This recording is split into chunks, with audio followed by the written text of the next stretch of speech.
Welcome learners. In today's lecture, we are going to introduce a new concept of applying energy to the electric circuits, and this time this new technology or technique will be based on sinusoidal steady state sources.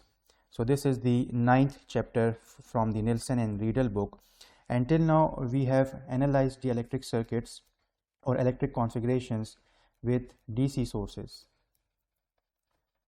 where we had an either a dependent or independent DC voltage source, and we utilized a dependent or independent DC based current source. And now in this chapter our focus will shift from a constant voltage or current source to the time varying voltage or current source. Time varying voltage or current source, and this type of source is known as an alternating current or an AC source, where our symbol now changes from a plus minus of the voltage to a sinusoidal, which represents an AC source symbol, and same goes for the current as well. So now we are going to see what happens when the voltage and current coming from the sources are varying with respect to time, and hence we have an AC source on our hand. The importance of this AC source lies in the fact that till now we have utilized DC sources for small electronic devices. So for small electronic devices, the maximum voltage we can go is from 15, and sometimes if you study the trainers in your labs, you get the value of plus minus 15 volts DC. But when we talk about AC signals, our application or AC sources, our applications are more practical based on these AC sources, which means that the high power grid stations that we have are working or operating at these AC sources, or the signals that are moving inside the higher power tension wires are the AC based signals, and these signals are basically used to generate the electricity, then we transmit it, then the distribution is happening in the same AC signal, and eventually in the last stage the users or the consumers are consuming the same AC signals which are received in our home outlets of 210 to 220, or in most cases 200 to 240 volts AC. So these are the importance of AC sources in practical or daily life. Again, DC sources are also important, but they are mostly utilized for small electronic devices where the voltages falls between 5 to plus minus 15 volts if we are doing some laboratory testing with the trainers. So we now have seen the importance of the sinusoidal AC input.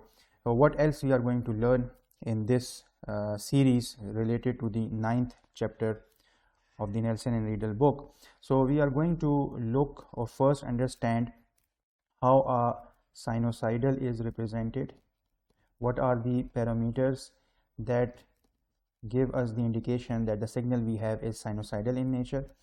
The second thing we are going to see is how can we convert this sinusoidal into a more clear representation, which we call as phasor form. So this is what we are going to look. Again, once we have converted that, we are going to look into the advantages of the phasor equation, which obviously is going to give us clarity in solving the electric circuits.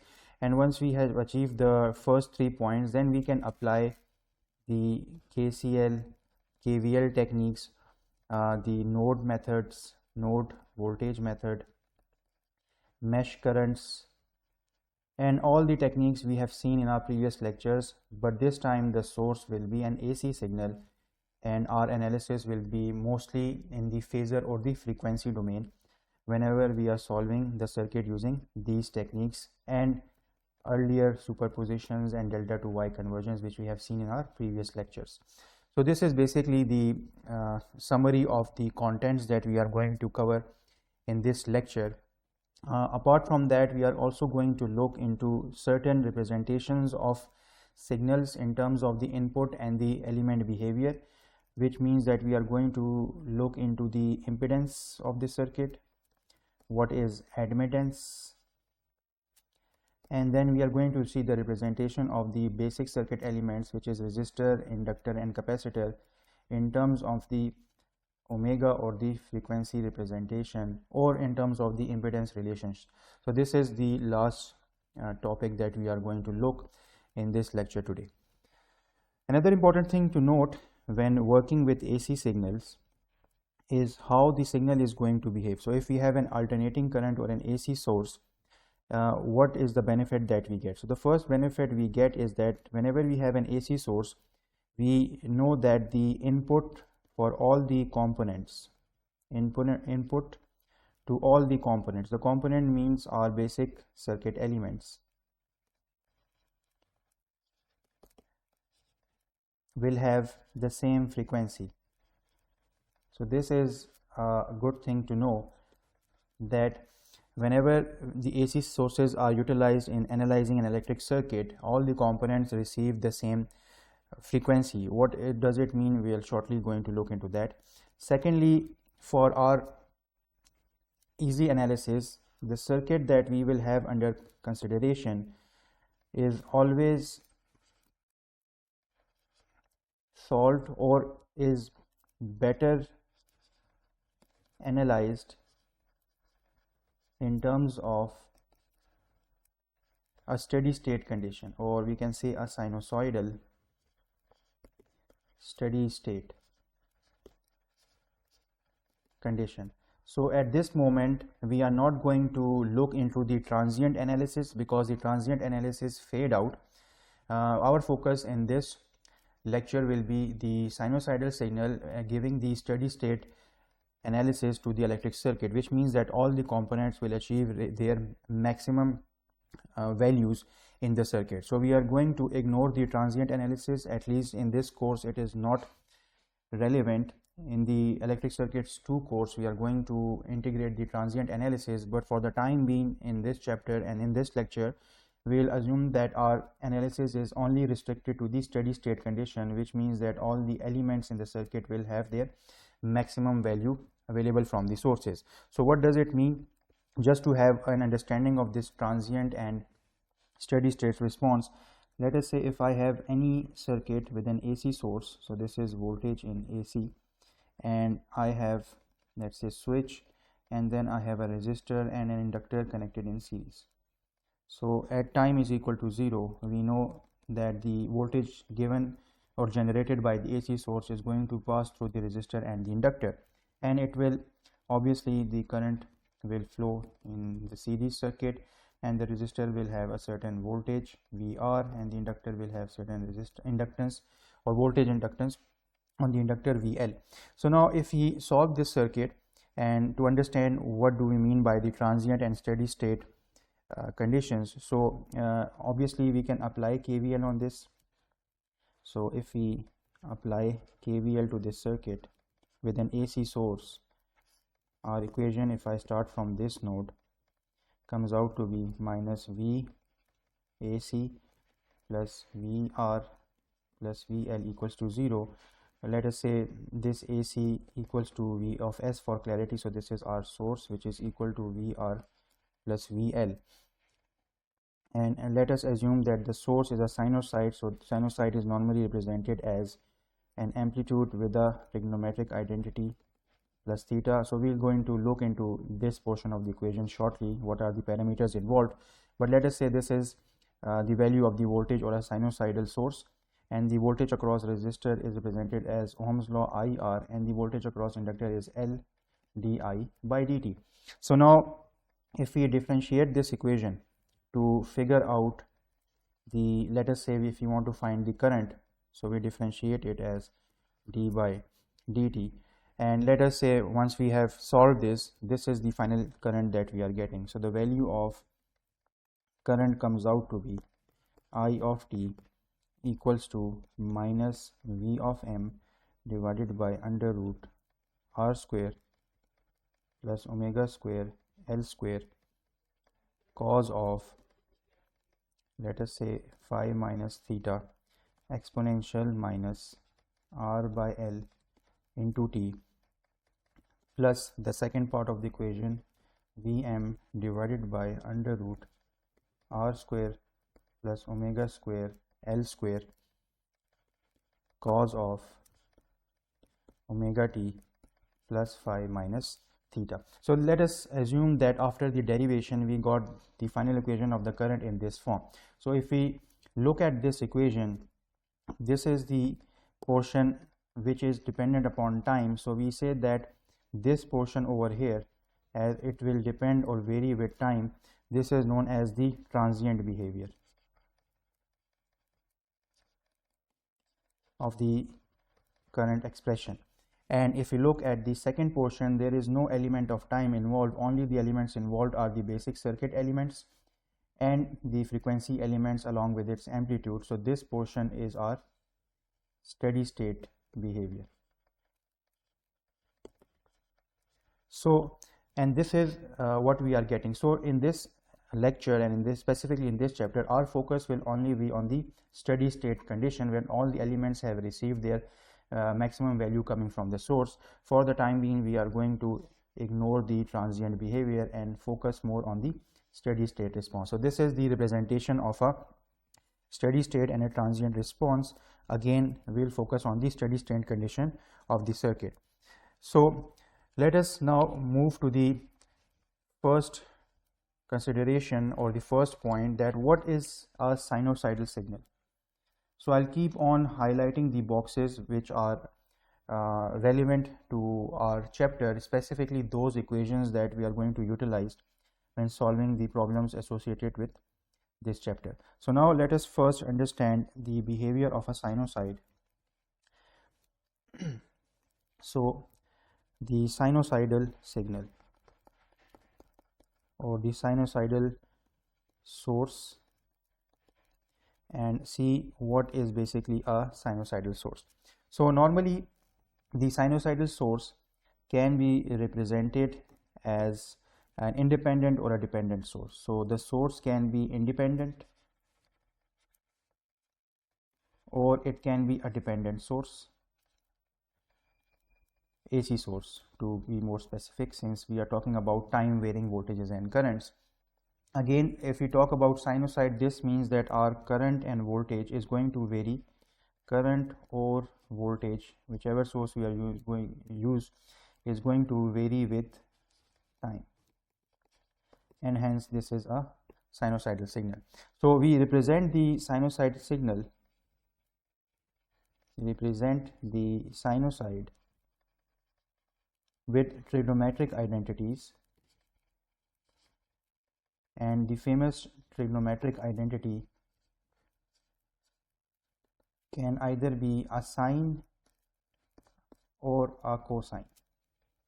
So these are the two identities that is widely used in most of the engineering books to represent a sinusoid source, which means that our signal can have either this waveform. So if it's a sinusoid signal, it can have this variation. Let us say this is starting from 0, this is the time, this is the strength, and we normally sometimes introduce the angles associated with this in theta. So time normally is associated with theta. So this is our a sinusoid. We can write its expression as, so we use a small v alphabet, and then we have Vm capital, and we can say sine of omega t plus phi. So this is the mathematical representation of a sinusoidal wave having a trigonometric identity of sine. Similarly, we can also use a cosine to represent the source signal. Again, this is our time and this is the amplitude, or normally we call it as a strength of the signal, and our cosine signal can be represented as one waveform as such. Again, we can represent time in terms of the phase and 360 degree. So this is the representation of a cosine signal. Again, v of t is the small v of m cos of omega t plus theta or phi, whatever you like. So this is the mathematical representation of a signal represented by the trigonometric identity cosine, and sometimes represent it with a sine signal. So normally most of the signals are, or most of the books utilize the sine convention to represent a source signal or a sinusoid.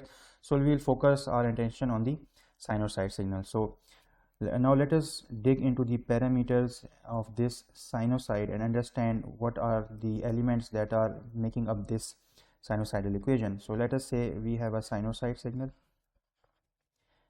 starting from point 0. The sinusoid is represented mathematically as, let us say, small v of t a sine of omega t plus phi. So this is the mathematical expression. Now where are these elements located in this sinusoid? So let us look into that. So A is basically called the strength or the amplitude of the sinusoid. So we say it is the maximum value of the signal. Either it can attain a value of +1, or if it is a negative value, it is going to obtain a value of -1, because the trigonometric identity sine can only have these two values, +1 or -1. So A in the equation is basically the amplitude of the signal. Now we normally say sine is basically the trigonometric identity, and then omega is basically, so this sine is our oscillating frequency, which we call as the sinusoidal frequency. Omega is basically the angular frequency, and this is basically the phase of the signal. So these are the parameters inside. Now what is this angular frequency? So angular frequency basically let us know that how the signal is rotating in terms of degree. So normally the angular frequency is associated with your basic frequency by this expression, which is omega is equal to 2 pi f, and the units is radian per second. So this basically tells us how the signal is rotating with regards to angular data, which is 0, 90, 180 degree and phi.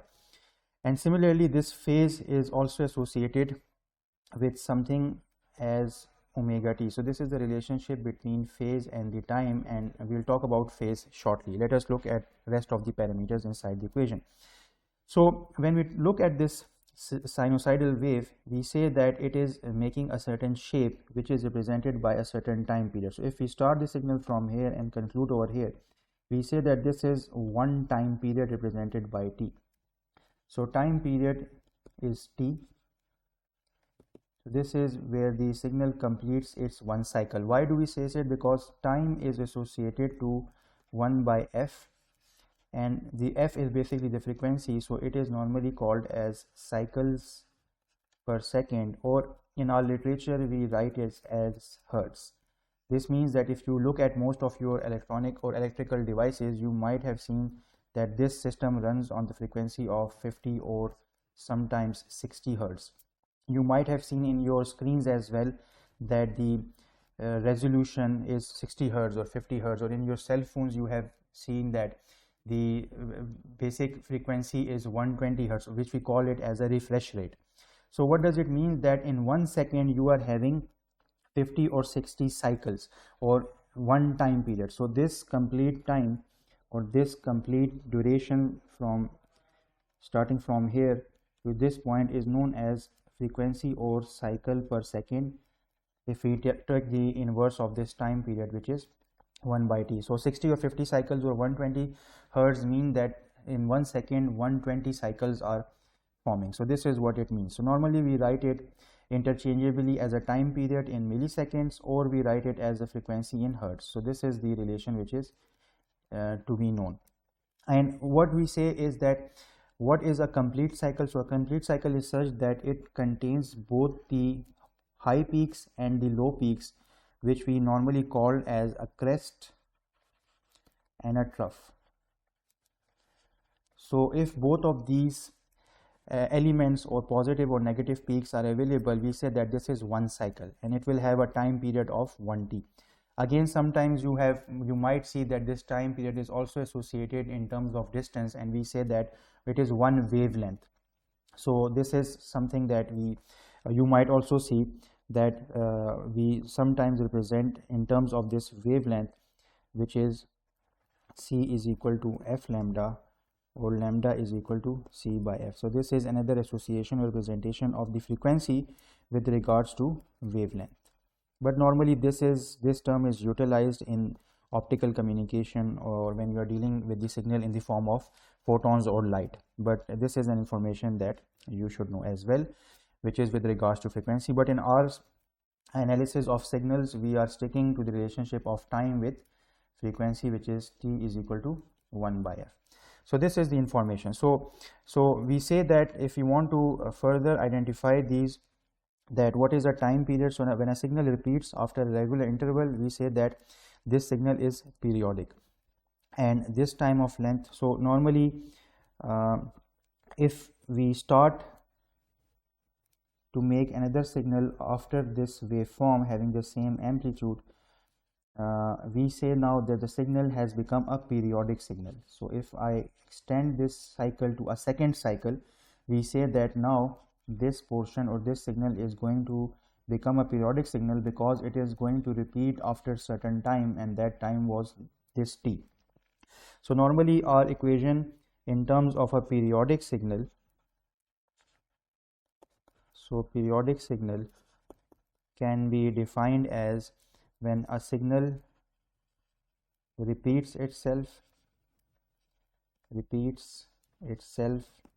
after a certain time period, and that time period is obviously t. So you can see that the wave has started to repeat itself ideally with the same amplitude and the same frequency. So we said that this is a periodic signal, and in this case our v of t now is written as v t plus t naught. So now this is a periodic signal which is dependent upon the shift. Sometimes the signal is also written as v t minus t naught. So what does it mean? We are going to look, but these two are the representation of a signal being periodic, which means that the signal is now repeating after certain time, which is represented by t naughts, and this is the representation of a periodic signal. So this periodic signal is normally associated with the phase of the signal. So the phase basically gives us the angle of the sinusoid. It determines, so what does this phase mean?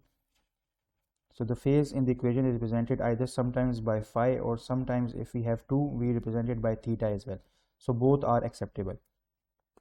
So what is phase? Phase is basically representing the angle of a sinusoid, angle of a sinusoidal signal. It basically determines the value of sinusoid at time is equal to 0. So it determines the value at time equals to 0. So it means that whenever our signal on the time axis will start to move with regards to 0, either to the right side or to left side of 0, we say that the phase shift has occurred. So normally what is the standard that we follow? We say that if the phase is having a positive value, or the phase can have a negative value, or the phase can be 0. So what happens in these three conditions? So if the phase is having a positive value, what does it mean? That in this equation, this phase can either have a positive value, it can have a negative value, or it can be 0, meaning it is not here. So all three possibilities can exist. So if this happens, we say that if the phase is positive, we say that our signal or the sinusoid is shifted towards left from the time axis, which is at t is equal to 0, which means our signal has now advanced. Similarly, if our phi is a negative value, we say our signal has shifted towards right. We technically call that the signal has been delayed. And if signal is 0, so signal remains at its place. Signal remains unshifted, or you can say it is not moved with respect to time. So what does it mean? So let us say if I have a signal, to better understand this scenario. So let us say if I have a signal, this is at time 0 and this is the, let's say, v of t. So let us say this is my signal, and now in this case the phase is 0, so nothing is happening.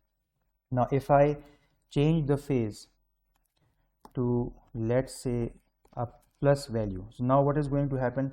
My signal is becoming an advanced signal, or this same signal is now moved from, let's say if this was at t equals to 0, now it will be shifted to the other side. Let's say it will be t something negative value, so the signal will be something like this. So now it has, the center has moved, it has come to this side, so we say that the signal has advanced. Similarly, if the phi becomes a negative value, the signal gets shifted to, let's say, some positive value over here, so now the center will move at this side and our signal will become like this. So this is what it means when the signal gets shifted towards the left, which we call as advance, and it moves towards the right, we call the signal has been delayed. Another way to remember the shifting is using the English alphabets. So we know that we start alphabets at A, B, C and D. So if this is my signal, which is centered like this, so if the signal gets delayed, we will move towards D, and the signal gets advanced, we will move the signal towards A. So this is another technique normally utilized using the alphabetical to remember what is happening in terms of delay and inverse. So if the signal gets delayed, the same signal will move towards here, and if the signal gets advanced, the signal will move towards alphabet A. So this is how we can remember the shifting of the signal. And again, this is happening because of this phi, because previously we have defined that phi is associated with the time by this expression, which is omega t. Another thing to remember is that when we are working with this equation, so let me write the equation, that if in this equation, our basic equation of a sinusoid, let's say am sine of omega t plus phi, so we have to be very careful with this parenthesis values, because here omega is in radians and phi is in degrees, so we need to bring them together in the same units. So let us say normally we keep the degrees and we bring the omega into degrees. So you might have seen these equations, but again I'll write it, that if you want to convert degrees into radians, so what is the equation you can use? Let's say if I have 1 degree and I want to convert it, I'll just multiply it with pi by 180 and I'll get something in radians. Similarly, if we want to convert radians into degrees, so I have any value, let's say 1 radian, then I'm going to multiply it by 180 degree divided by pi, so I'll get the answer in degrees. So this is something that you already know, but just to keep in mind that whatever is the value inside the parenthesis, we have to bring them in the same units, and normally we prefer to bring all the units in degrees. So we can use this equation to convert the omega value into degree, or the angular frequency into degrees. So now let us further see that whether this shift that we talked about in terms of phase is actually associated with the time. So we can do that mathematically, we can prove that let us say if my basic equation of voltage was a sine of omega t. So where is this phase entering into the equation? What it means is that how did we entered or made this equation entered into the equation with regards to the time shift. So let us say if now I have shifted my signal, so this means that now my v of t is, let us getting advanced, I write it as t naught.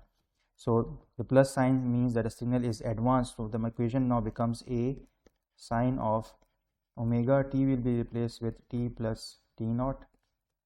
Then I can further simplify it as a sine of omega t plus omega t naught, and I can write this equation as a sine of omega t, and this portion is nothing but the phase which we talked about. So we can again see that our phase, either we write phi or theta, is dependent upon omega t, and this is again equation which we wrote earlier.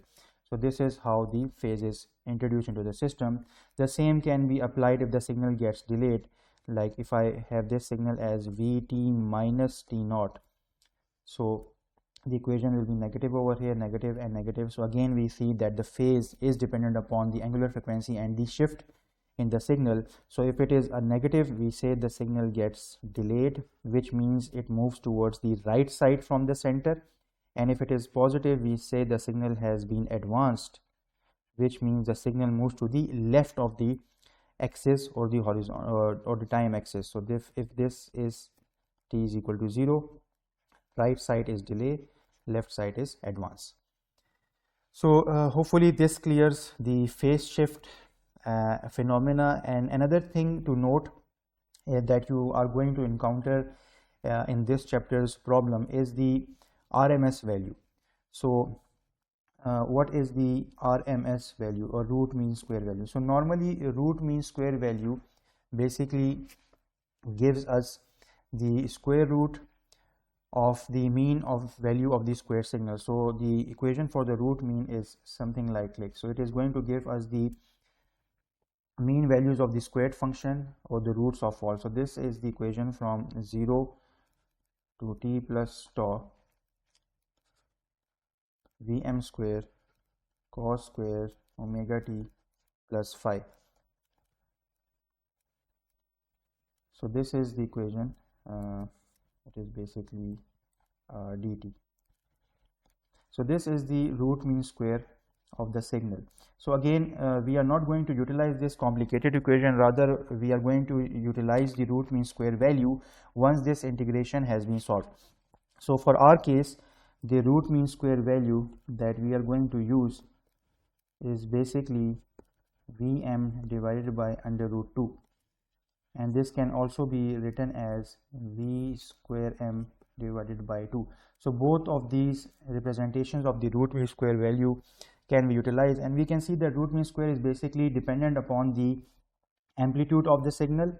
So this V of m is basically our amplitude or strength of the signal, and we just take the square root of the two values. So whatever is the amplitude or the signal, you just divide it by under root 2 and you get the root mean square representation of the signal. So again this is the only equation that is being utilized in this course and specifically in this chapter. So this is an information which you should know. Now let us put our understanding of this basic equation and see whether we can comprehend the or figure out, if any sinusoid is given to us, the parameters inside this equation. So let us look at certain examples and see if we better understand the representation of this sinusoid signal.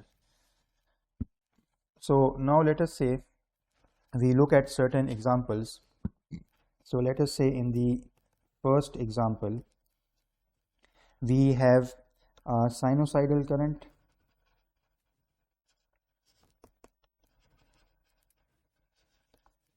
with maximum amplitude of 20 amps, and we have been given that one cycle or one complete cycle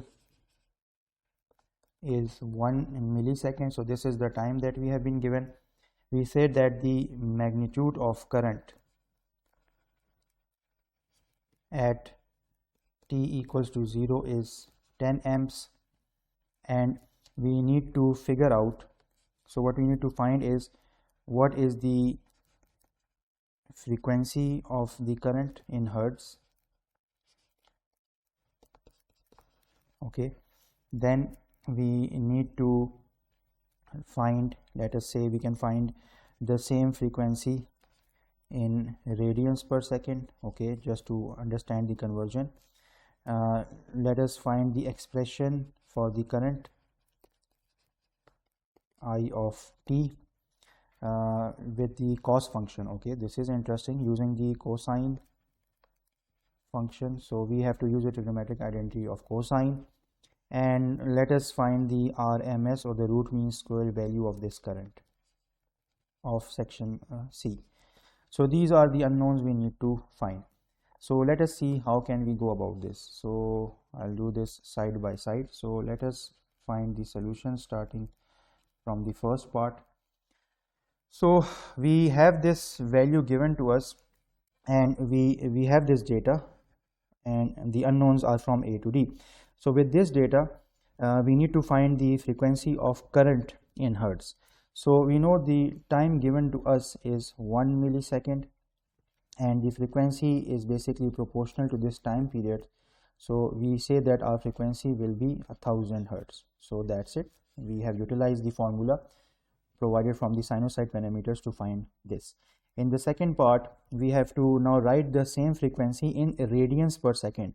So we know that the question is talking about angular frequency. So omega is dependent upon 2 pi f. So if you input this value, we get 2000 radians per second. So that is the conclusion, as simple as it gets.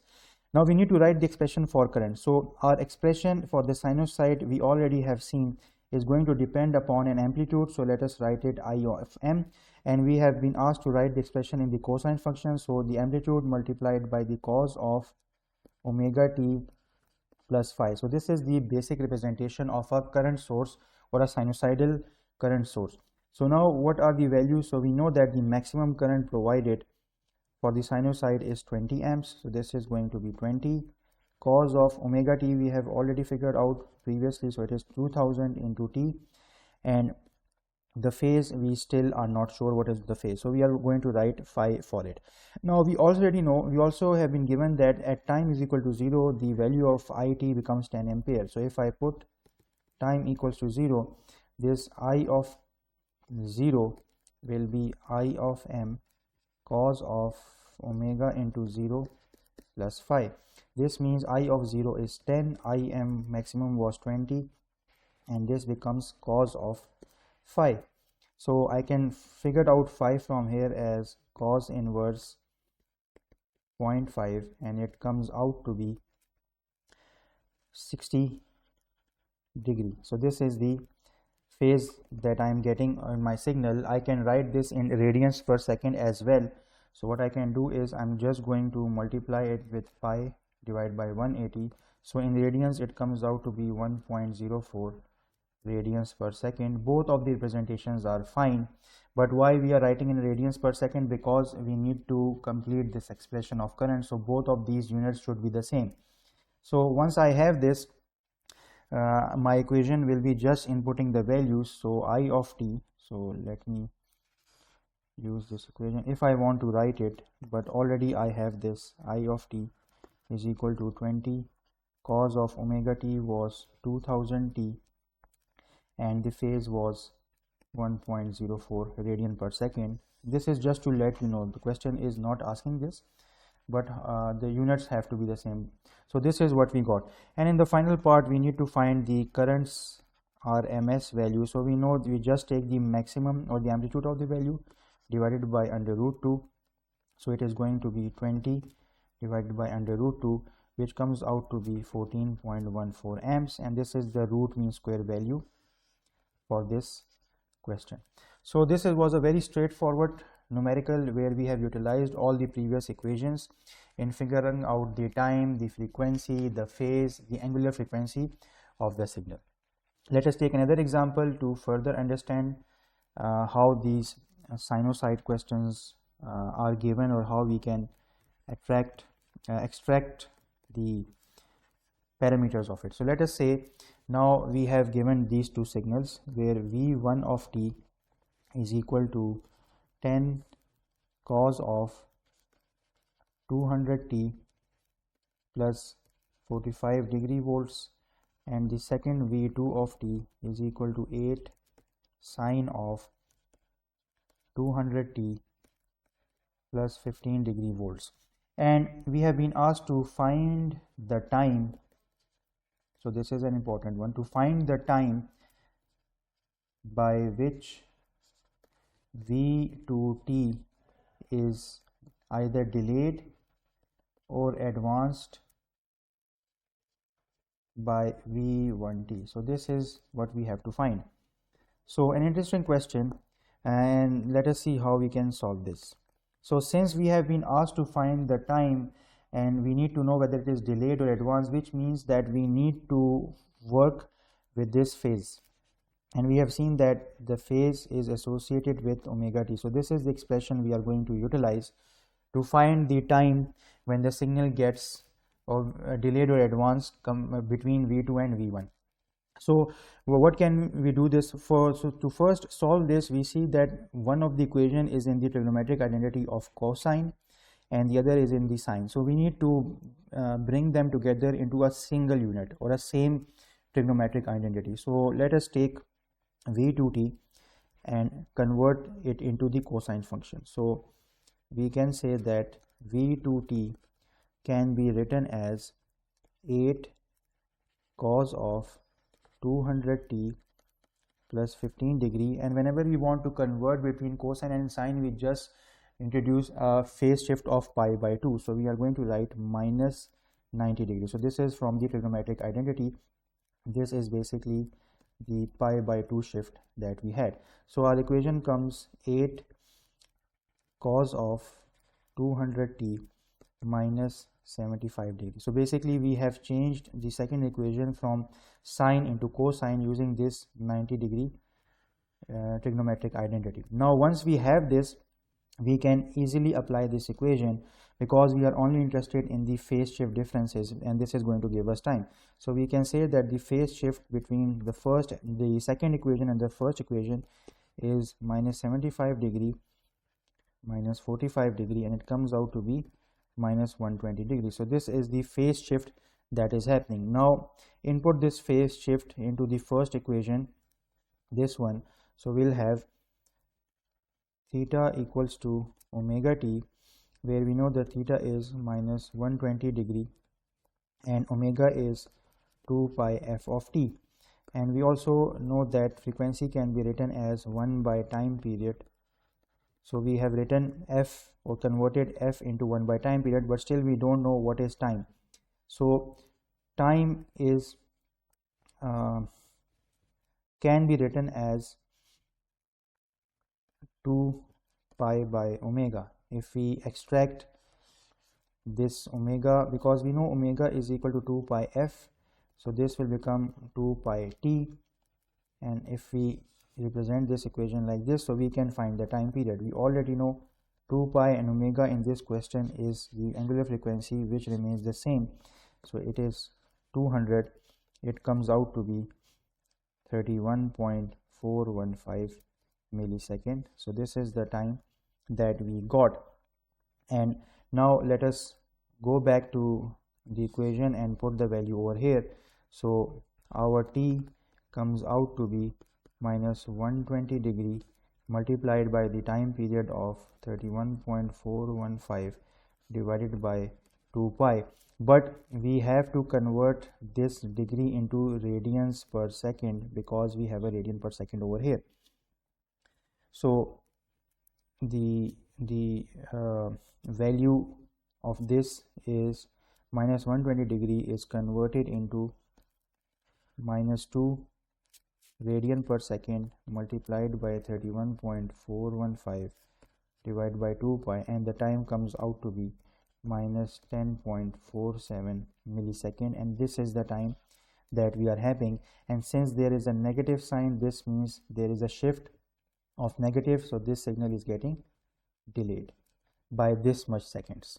So this is how we find the time, and the negative sign gave us the delay of the signal. So these are the kind of questions that we are going to witness whenever solving the sinusoidal expressions. Now let us take this sinusoid and solve a circuit related question, where we now going to have a configuration, and from that we are going to move into our second important term, which is known as phasors. So first of all, let us build an understanding of why do we need phasors. So let us say we have been given this circuit to solve. So we need to solve the circuit, and the circuit is such.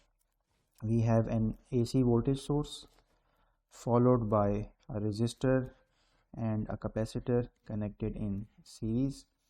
So the voltage source will have a value of Vs of t.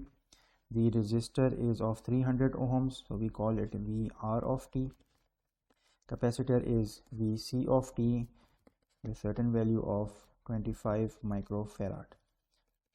Okay, and we have been given that the voltage source or sinusoidal voltage source is having a value of 25 cos of 100t plus 15 degree volts, and the voltage across the capacitor is coming out to be 20 cos of again 100t, and this time it's negative 22 degree volts, and we need to find what is the voltage appearing across the resistor. So this is the data that has been given to us.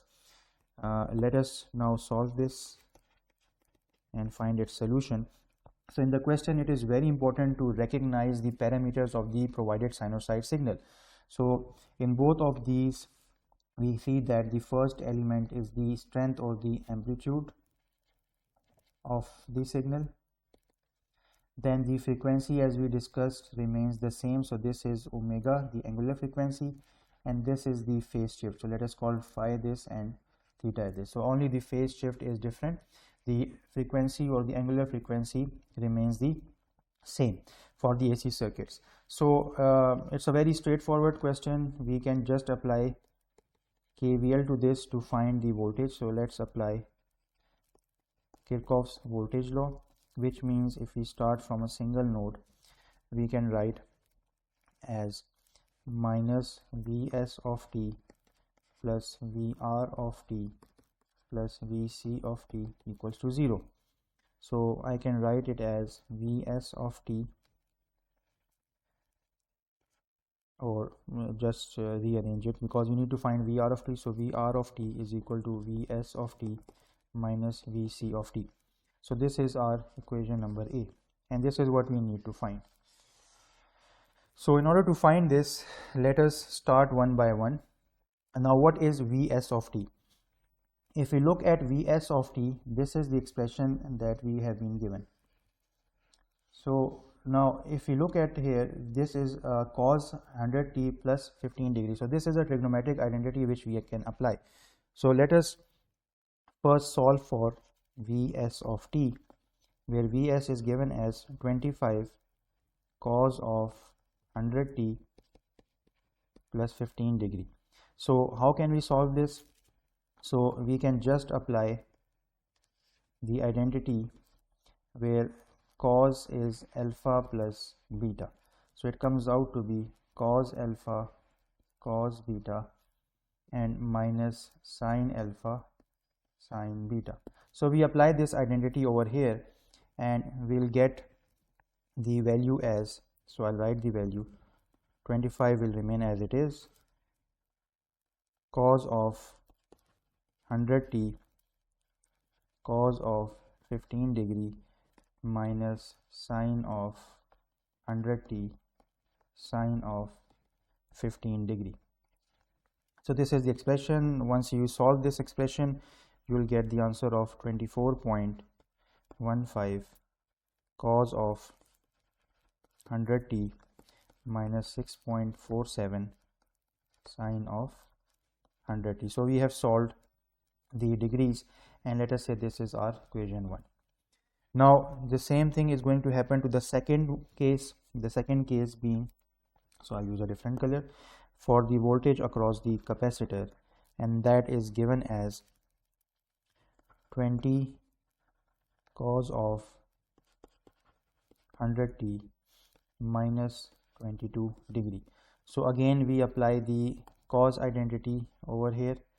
That is, now we have cos of alpha minus beta, that comes out to be cos of alpha cos of beta plus sine of alpha sine of beta. So apply this identity to this cos function, and so I'll write this as 20 and cos of 100t cos of 22 degree plus sine of 100t sine of 22 degree, and finally the answer comes out to be 18.54 cos of 100t plus 7.49 sine of 100t. So this is my equation number 2. So now we have both the equations. What we can do with this is, so we are going to put equation 1 and equation 2 in equation number A.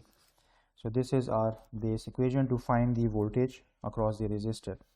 So VRT is equal to Vs of t minus Vc of t. This is our equation number A. So once we input all the values, Vr of t comes out to be 5.61 cos of 100t minus 13.96 sine of 100t. So this is the voltage that is, or the expression of the voltage that is appearing across this circuit shown over here. So now the equation we have is still not in the sinusoidal form. If you look at the equation, we still have two identities inside. So this is a cosine and this is a sine. So how can we represent this in a complete sinusoidal signal? So normally what we do is we convert this equation.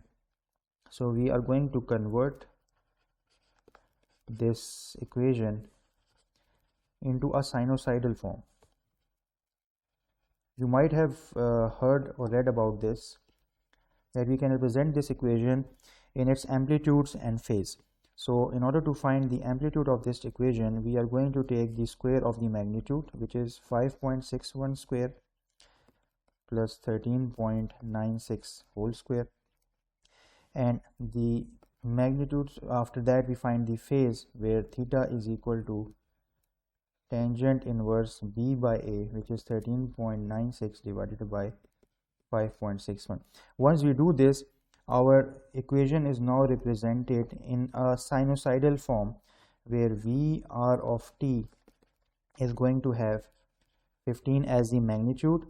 We are going to use the cosine function 100 of t, plus the phase comes out to be 68.1 degree, and this is the volt. So now this is a signal representation with a single trigonometric identity, and we have converted our equation from two trigonometric identities of cos and sine into a singular identity, and thus this is the exact representation of our sinusoid for the resistor, or the voltage expression of sinusoidal representation of the signal flowing through the resistor.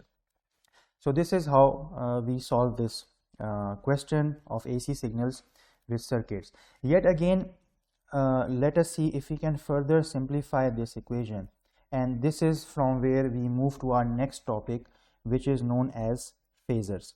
So this equation is fine, but we can further simplify this in a more presentable manner, because as the circuit gets complex, right now we just had two circuit elements, and doing a lot of mathematics led us to this representation of the voltage across the resistor.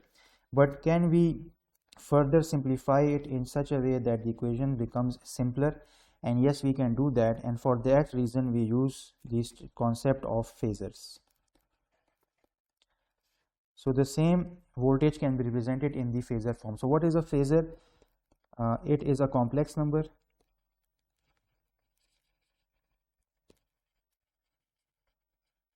that only carries the information of, for any sinusoidal, it carries the info of amplitude and phase of the signal. That's it. So this is a very clean representation of our signal. Normally it depends upon the Eilers, or it is basically represented, or extracted, to be more specific, from the Euler's identity.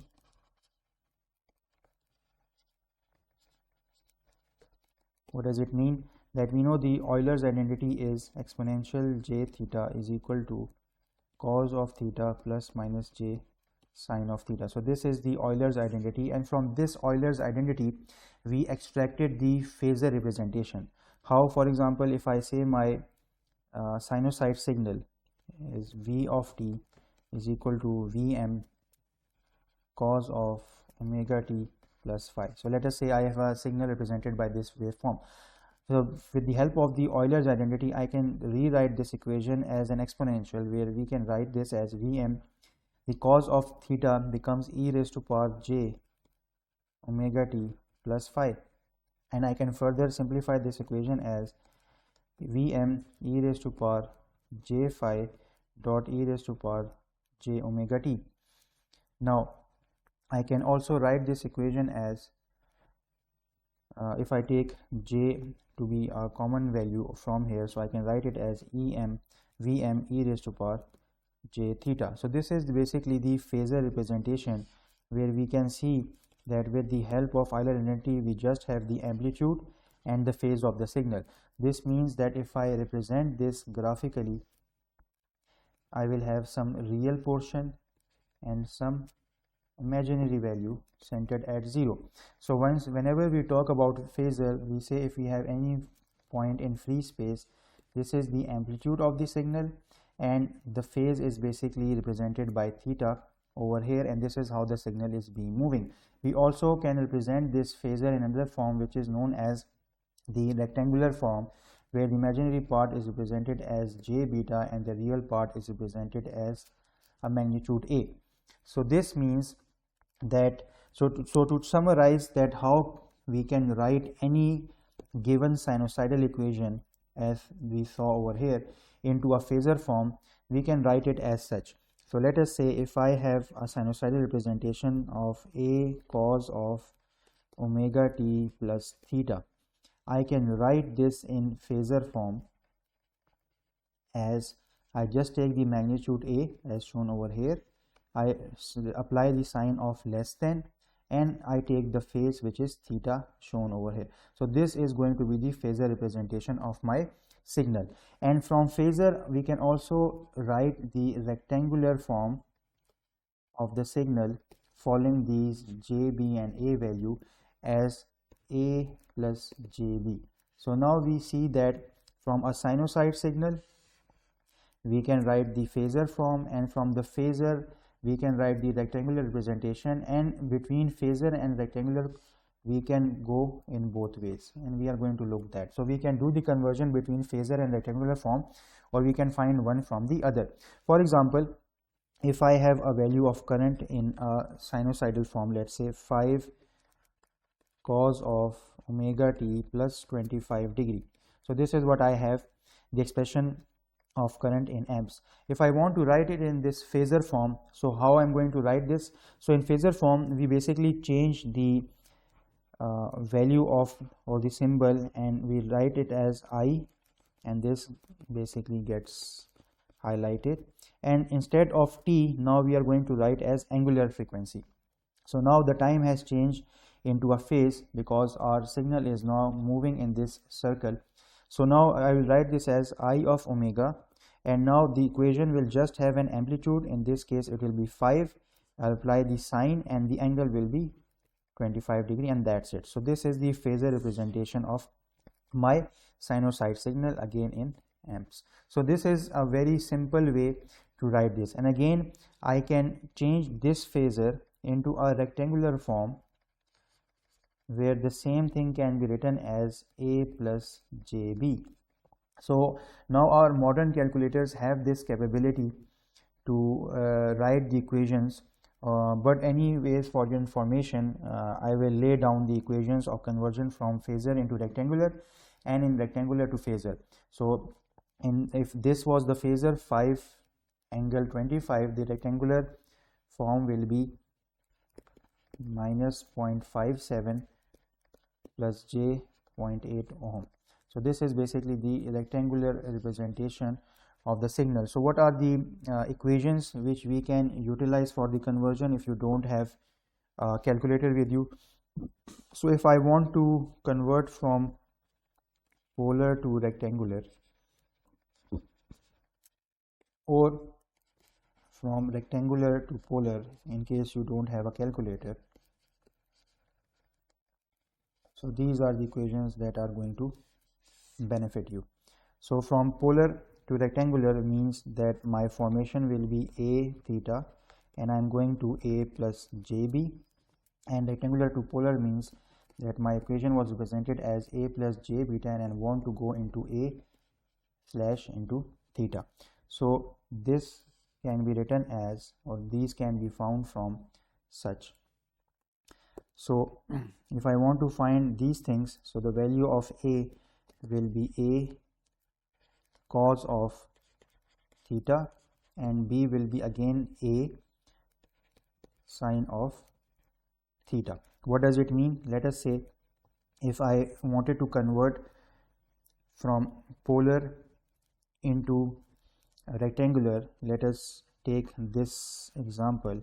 So I wanted to convert 5/25 degree into polar form. So I need to first find a plus jb, where a is going to be 5 cos of 25 degree plus jb is going to be 5 sine of 25 degree, and thus I will get a value of minus 0.57 plus j 0.8 ohm. So this is the value that I am going to have in the rectangular form. Okay, similarly, if we want to basically now talk about rectangular to polar, how can we go about that? So if I want to move from a plus jb into a slash the phase, the polar form, so a is going to be the square of this magnitude, which we just saw in our previous example, and theta will have two conditions. It will be tangent inverse b by a if a is greater than 0, or theta is going to be tangent inverse,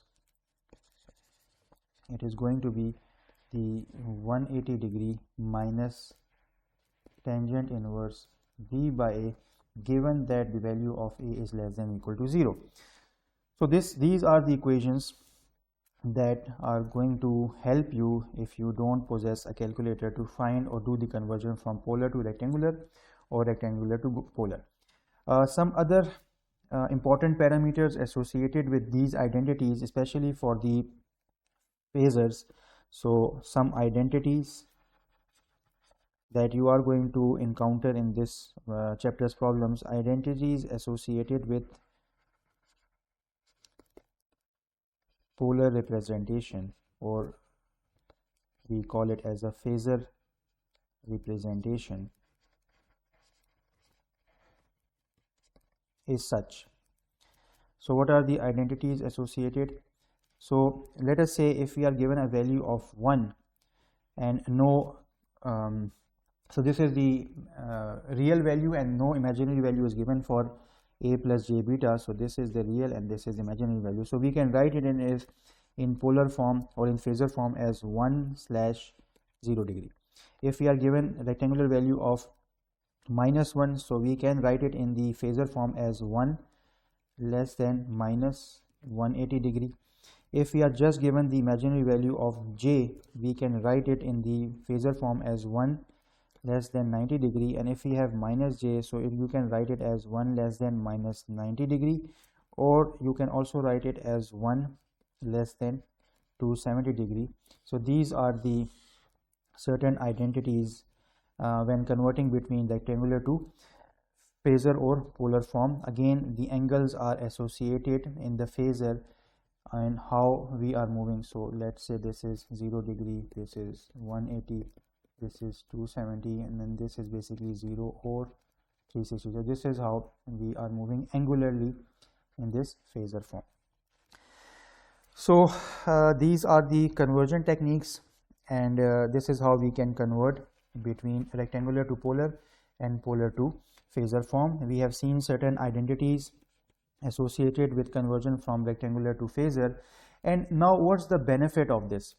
So we have talked about what is a phasor, and we have seen that phasor provides a very clean representation of the signal. What other benefit both of these conversions have? So if you look at the benefits involved using phasor, so let us say we talk about the benefits associated with phasor representation and rectangular representation, which means that whenever we are solving an AC circuit, which is the best conversion technique to use, because both of them are giving us the same answer, just the formation is changed.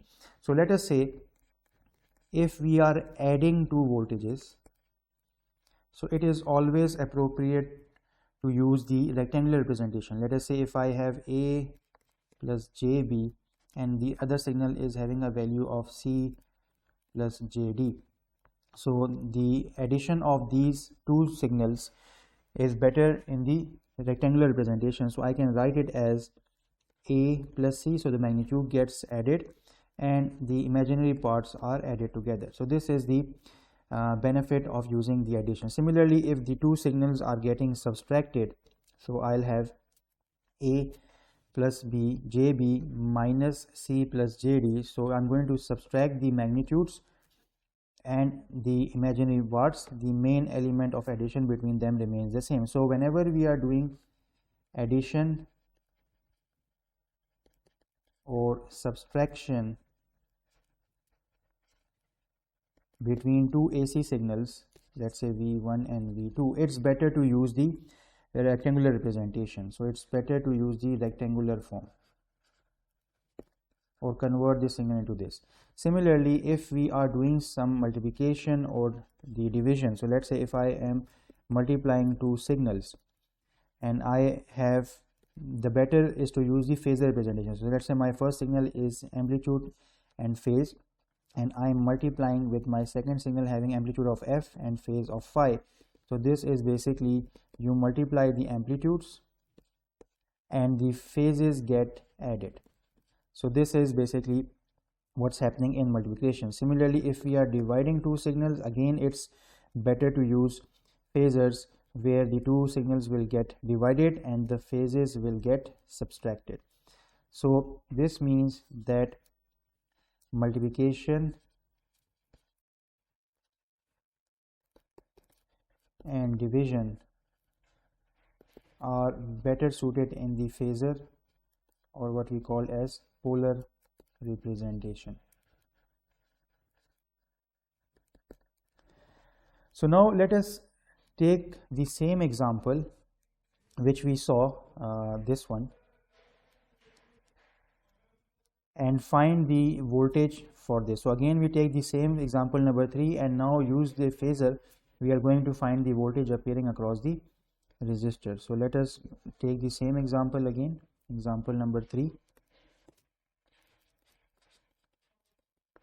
but this time we are going to use the phasor method, and we can see that the circuit will be solved comparatively quicker than the rectangular representation. So in this, the same circuit, we had a voltage source and we had a resistor and a capacitor connected in series. So this is V of C and this is V of R and this is Vs of t. So we have to write the time to let us know that this is an alternating signal, and we were given that Vs of t was 25 cos of 100t plus 15 degree in volts, and Vc of t was 20 cos of 100t minus 22 degree volts, and we needed to find what is the expression of the voltage across the resistor.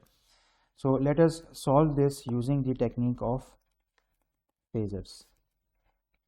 So again, what we can do is we can apply KVL, but first we need to directly convert these voltages into their phasor forms. So Vs of t now becomes omega, and we basically make this portion a bit colored or bold to represent that this is a phasor.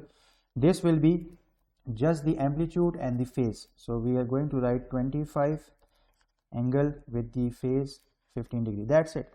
So we have converted from the time domain into the frequency domain, which we are calling phasor. Similarly, V capacitor of omega, again we write this as a bold value, and it is necessary to differentiate. We are just going to take the amplitude and the phase. So this is 20 plus minus 22 degrees. So this is now the phasor representation of these two signals. Now we just apply the KVL to find VR of omega, which was Vs of omega minus Vc of omega, this being the voltage of the phasors. So please make this notion or symbol so that we know this is in phasor.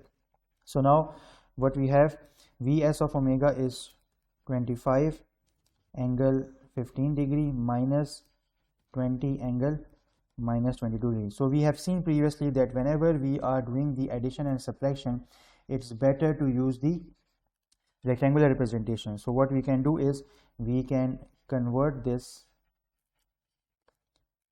into rectangular form. So you have your calculators, you can do that. If you don't have your calculators, you can use this expression to convert polar into rectangular form, and I'll leave this for you to convert. So once we do that, our expression comes out to be 24.15 plus j 6.47 for the first conversion, minus the second is 18.54 minus j 7.49. So once we solve this, we will basically subtract the magnitudes, and then we are going to add the imaginary values. So it comes out to be 5.61 plus j 13.69, and we can see this is the same thing which we got over here in the example that we did. So you can see we are getting the value of 5.61 and 13.96 with the imaginary value of j. So with phasors, in just 3 steps we have reached this value. Now we can convert this back into the phasor form because we have been asked to write the equation. So converting this back into the phasor form is, again, we can use the calculator or we can use this formation to convert rectangular into polar or phasor form. So it comes out to be 15/68 degree into volts, and that's it. We have found the phasor representation of this voltage, and thus our question has been easily solved. And if you want to confirm or write it in the time domain, so what we can do is we can write Vr of t equals to, so this is going to be 15, because we know that our basic equation V of t is basically Vm cos of omega t plus phi. So from this equation, the phasor can be written as 15 is the amplitude, then we are going to have cos. We know that omega t never changes. So in the question, if the omega was 100, it is going to remain as 100.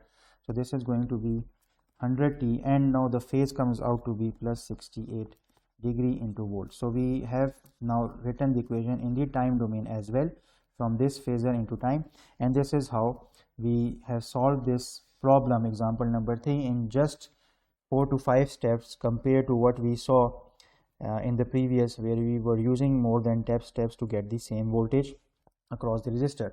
So this is how, or this is why the phasor is important, and especially when we are moving from the time into the frequency domain, or which we call as the angular domain.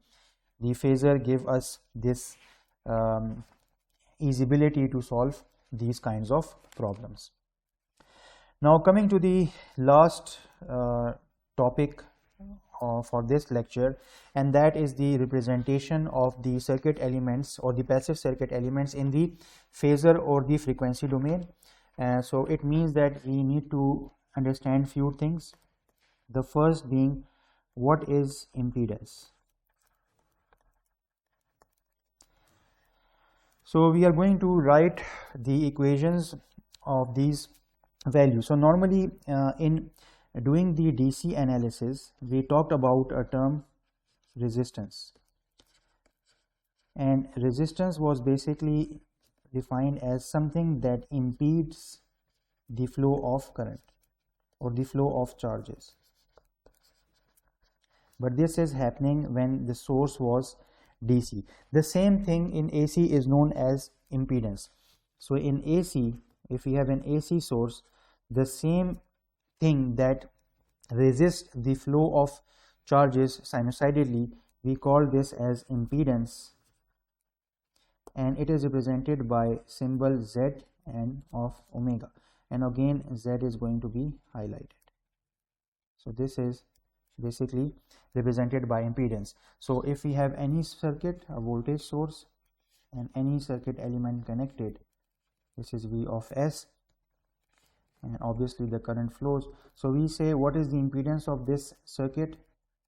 So the impedance of this circuit, Z of omega, is going to be the ratio of the voltage to the ratio of the current, or this is the relationship that we are having. So in DC analysis, the impedance was represented by resistance R, and here it is basically represented as the same thing, but now R is represented as Z. So this is in the impedance form. So when we are going to solve this, we can just write what is the voltage, especially V of M in the phasor form, and the current is going to be I of M in the phasor form. So this is how we find the impedance of the circuit in this AC circuit. Again, since this is a division rule, so our equation for impedance will be V of M divided by I of M, and the phase will be a difference as we saw with the property. So this is how we find the impedance of the circuit. Again, this has to be bold, so we know that we are talking about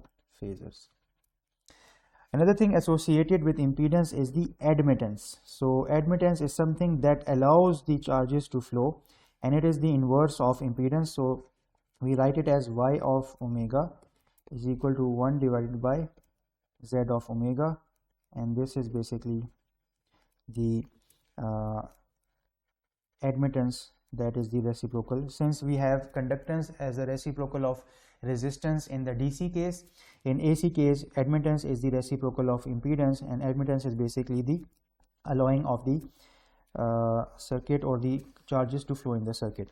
The next thing we want to know is the representation or the equations for the passive element. So what is the passive element equations in the frequency domain?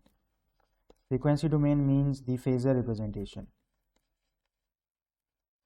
Phasor representation, which means amplitude and theta. So again, you don't need to remember the derivations, you just need to know the final equation. So let us first start with the capacitor. So I'll be quick about this derivation because we need to know the equation. So let us say if I have a capacitor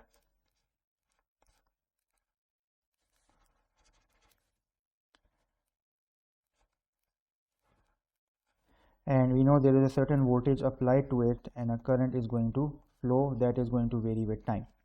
So how can we represent this mathematically? So mathematically we say, let's say the voltage across the capacitor Vc of t is, let's say, A cos of omega t plus theta. This is the generic equation of a sinusoid signal. Now how to write the current flowing through the capacitor? So we know that current is written as I is equal to C dV by dt. Just differentiate this voltage equation, so it is going to be minus C omega A sine of omega t plus phi. In order to get rid of this omega, I am going to apply the identity and write it in the cosine form because this is the standard we have. So negative will go inside. I will have C omega A cos of omega t plus phi, and negative pi by 2 or 90 becomes positive 90 because of the negative sign. So this is the expression for the current after the derivation. Now let us write both of these equations of voltages and currents in phasor form. So Vc of omega comes out to be A slash theta, and Ic of omega comes out to be C omega A slash of the phase will be theta or let us say phi plus 90 degrees. So again, this is a phasor form and this is the phasor representation of the signal. Okay, so now how can we go beyond this? Obviously we need to find the impedance of the capacitor so that we know what is the frequency domain representation. So this means eventually we need to find the ratio of this voltage and current to get the impedance. So we can further simplify the value of the current based on the principles. So we can write this as C omega with 90 degree, and we can separate A with theta, or the value of voltage that we had. So now I can write this as j omega Ca less than theta, and finally this is the current that we have, again using the properties of phasors which we just studied over. So I'm using these properties to get the j omega value. So once we do this, what is the impedance across the capacitor? So the impedance across the capacitor comes out to be, so let me write this, is basically the voltage divided by the current, and it comes out to be A slash theta divided by j omega C A slash theta, and it comes out to be 1 divided by j omega C. So this is the impedance which is seen through the capacitor when we take the ratio of the voltage and the current impedances value. So this is an important equation, and we can see that capacitor is basically normally we write impedance with the unit of ohm. So this is the impedance across the capacitor, and which means that if the frequency is 0, then we have an infinite impedance at the capacitor, and if the frequency keeps on variating, we'll have different impedances.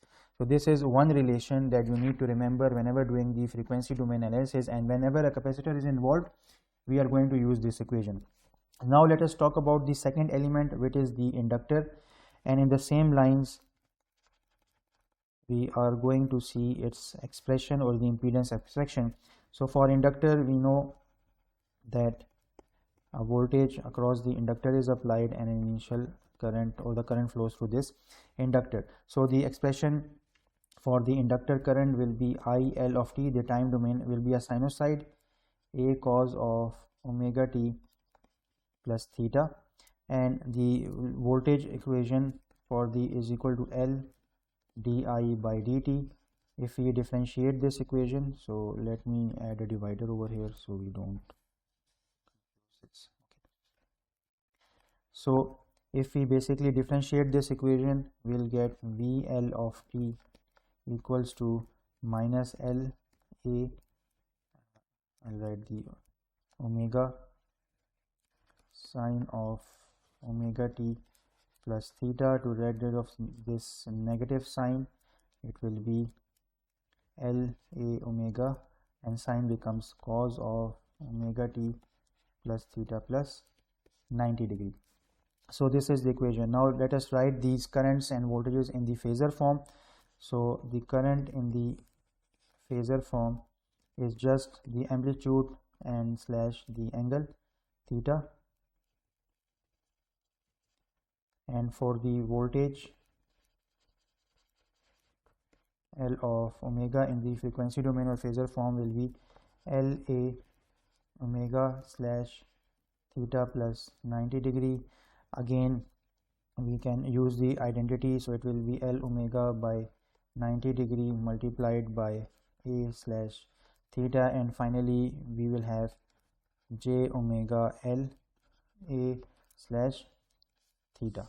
And now the impedance in terms of omega comes out to be the ratio of V L of omega divided by I L of omega,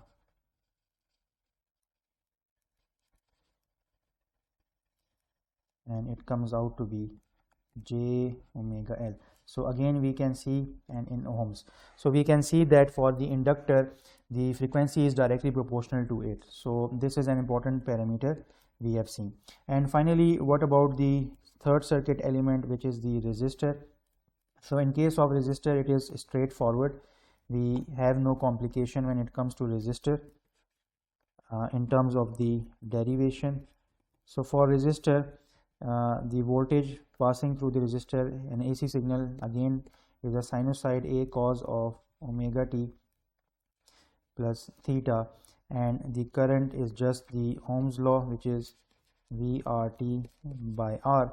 So it comes out to be A divided by R cos of omega t plus theta. Now in the phasor form, this is VR of omega is equal to A slash of theta, and in the current form,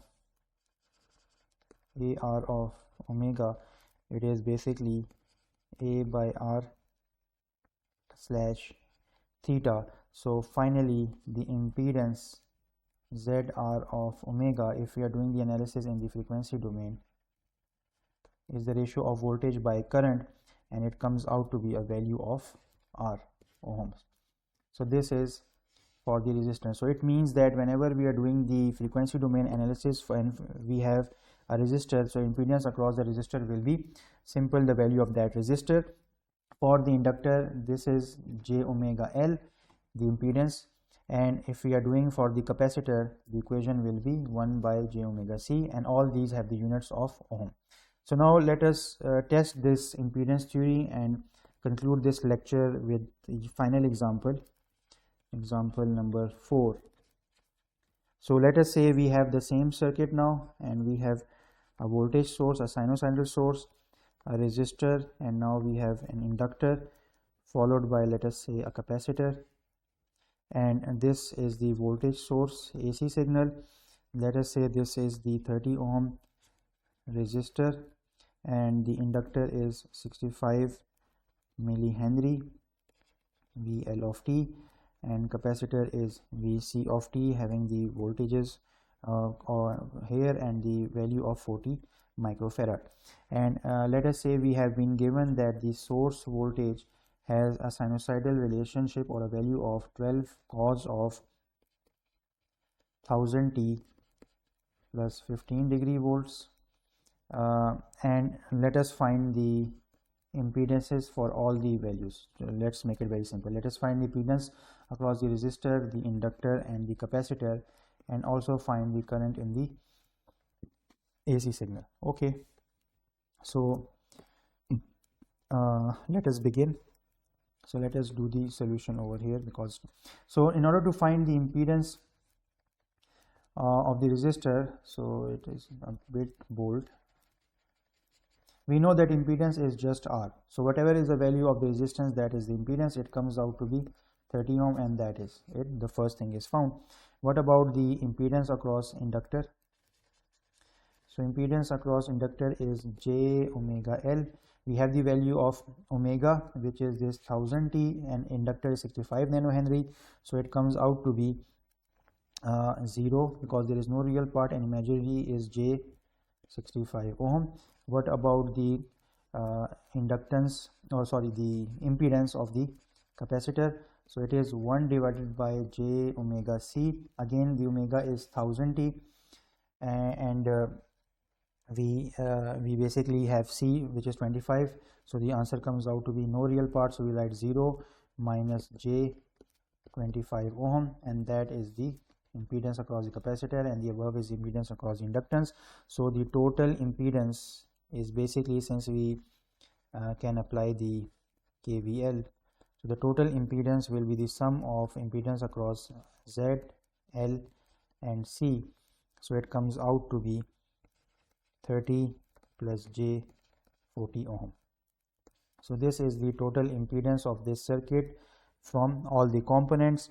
And what else we need to find? We need to find the current through this circuit. So this is a series. So in the current, it is we know that current for the system is basically the Ohm's law, but in terms of this, it is going to be VSW divided by ZSW, where this Z total is basically RZS. So I can write it as over here. So this is basically the total impedance. So the voltage in the phasor form is just 12 and the angle. So I can directly write it over here, 12 less than the angle, and impedance we have just calculated. So total comes out to be this is 30 plus J40 ohm. Again, we can convert this into polar form using the formulas that already are provided or using your calculator. So this comes out to be 50 less than 53.13 degree, and final answer comes out to be 0.24 less than minus 38 degree. And if you want to find it in the time domain as it has been inquired, or basically we want to write it in the sinusoidal form, so we know that this is the amplitude 0.24 cos of 1000 t and the angle is minus 38 degree amps. So this is the solution to our given problem, and this is how we solve the problems associated with phasors and in the frequency domain. So this example was basically solving the circuit using combination of phasors and how the elements' impedances are utilized to get a solution to these kind of problems. So finally, to further extend your understanding, I suggest that you look at all the techniques we have read in our previous lecture, and especially in this textbook you may practice example questions from 9.1 to 9.13, and you will build a better understanding of how to deal with questions associated with AC sources, phasors and impedances. Thank you very much, and this concludes our lecture for today.